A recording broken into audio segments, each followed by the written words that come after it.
சிவாஜி தன்னை போன்றே உருவமிக்க ஒருவனை தேர்ந்தெடுத்து தன்னை போன்றே வேடமிட்டு தலையில் தொப்பியை அணிவித்து மற்றொரு பல்லாக்கில் அமர வைத்தார். 20 வீரர்களுடன் அந்த பல்லாக்கு மெல்ல மெல்ல சென்று கொண்டிருந்தது. சிவாஜியின் பல்லக்கை தூக்கி கொண்டு வீரர்கள் மறுபக்கம் ஓடிக்கொண்டிருந்தனர். கூடாரத்திலிருந்து சிவாஜி தப்பிவிட்டான் என்ற செய்தி கிடைத்தவுடன் பேரிடியாக அனைவரது போதையும் கலைத்தது. மசூத் மியான் 3000 வீரர்களுடன் துரத்தி கொண்டிருந்தான். சிவா தப்பி சென்று விட்டான். அவனை உயிரோடு பிடிக்க வேண்டும் என கூவிக்கொண்டிருந்தனர். சித்தி ஜோஹரின் கோபம் தலைக்கேறியது. சேற்றில் குதிரைகள் ஓடுவது அவ்வளவு எளிதாக இல்லை. ஆனால் எதிரிகளின் வேண்டுகோளை கடவுள் கேட்டுவிட்டார். சிவாஜி பல்லக்கு பிடிப்பட்டது. சித்தி ஜோஹரின் மருமகனான மசூதின் மகிழ்ச்சிக்கு அளவே இல்லை. ஆனால் சிறிது நேரத்திலேயே குட்டு வெளிப்பட்டது. சிவாஜியின் பல்லக்கு என பிடிப்பட்டதில் சிவாஜி இடத்தில் அவரது முடி திருத்துபவன் அமர்ந்திருந்ததைக் கண்டு அனைவரும் அதிர்ச்சிக்கு உள்ளாயினர். கைக்கு கிடைத்தது வாய்க்கு எட்டவில்லை.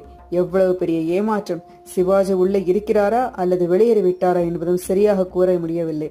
நாம் அவரை துரத்தி கொண்டு சென்றால் ஒருவேளை கோட்டையிலிருந்து அவர் நம்மை தாக்கக்கூடும். எனவே சித்தி ஜோஹர் அங்கேயே தங்கினான். மசூத் படையை எடுத்துக்கொண்டு பைத்தியம் போல துரத்தி கொண்டிருந்தான். மழைச்சேற்றில் 600 ஜோடி கால்களுக்கு அரைகுறையாக தென்பட்ட காலடிச்சவர்கள் வழியை காட்டிக் கொண்டிருந்தனர்.